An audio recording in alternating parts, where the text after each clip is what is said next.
fundi amepatikana. Ujenzi wa barabara kiwango cha lami TARURA milioni 665, shughuli inaendelea.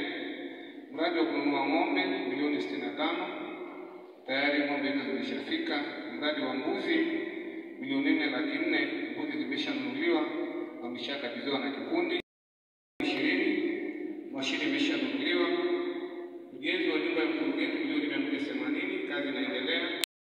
Mnada wa mifugo Orkesmet shilingi milioni 3, hatua ya ununuzi wa vifaa na kumpata fundi inaendelea.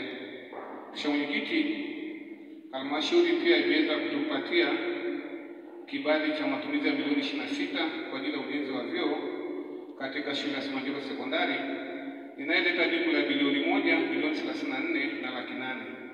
Mheshimiwa Mwenyekiti, changamoto. Mheshimiwa Mwenyekiti, kwa hili niombe utusaidie kama mwenyekiti, usitusaidie kama diwani wa Mlingijaze. Mheshimiwa Mwenyekiti, tunaomba asilimia ya mnada wa Orkesmet sasa urudi kwenye kata yetu Orkesmet ili wananchi waweze kufaidi mapato ya kata kwenye mnada wetu. Mheshimiwa Mwenyekiti, changamoto nyingine ambayo inatusaidia katika kata yetu Orkesmet ni baadhi ya vikundi kutorejesha mkopo ambayo kata Orkesmet inadaiwa milioni 44. Mheshimiwa Mwenyekiti, nitoa angalizo kwa baadhi ya viongozi ambayo wanakwamisha zoezi la ukusanyaji wa fedha. Na mwenyekiti, nimpongeze sana mkurugenzi mtendaji, afisa maendeleo wa kata yangu, afisa maendeleo wa kata, lakini pia afisa maendeleo kwa wilaya kwa kufanya kazi nzuri ya kuhakikisha kwamba fedha zinarudishwa.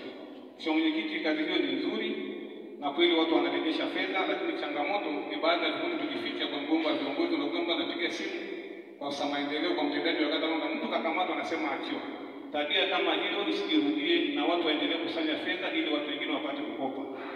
Mheshimiwa Mwenyekiti, kukosekana kwa josho la Orkesmet, nikombe na mwenyekiti kwa hili kwa sababu ni kama mwenyekiti wetu wa halmashauri leo utusaidie. Kuna mgogoro wa josho la Orkesmet kutumiwa na kamati kutoka kata ya Mlingijaze. Mheshimiwa Mwenyekiti, tuombe sana na mkurugenzi hili ulifuatilie sasa kamati umri ya Orkesmet ili iweze kusimamia josho lao. Mheshimiwa Mwenyekiti, lakini pia na changamoto nyingine. Mheshimiwa Mwenyekiti, na ile mkurugenzi naomba nisikilize.